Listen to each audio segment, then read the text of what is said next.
నమస్కారం సుప్రభాత ఘంటారావానికి స్వాగతం. ముందుగా ప్రధానాంశాలు. ఉద్యోగుల బదిలీలకు ప్రభుత్వం పచ్చ జెండా. ఒకే చోట 5 ఏళ్లు పనిచేస్తే తప్పనిసరిగా స్థానచలనం.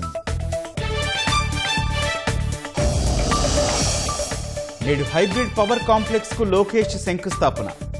22,000 కోట్లతో ఏర్పాటు చేయనున్న రెన్యూ సంస్థ.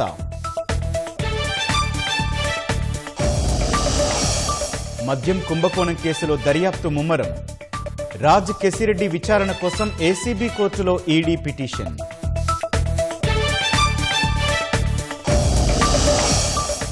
ధనుంజయ రెడ్డి, కృష్ణమోహన్ రెడ్డికి సుదీర్ఘంగా సిట్ ప్రశ్నలు.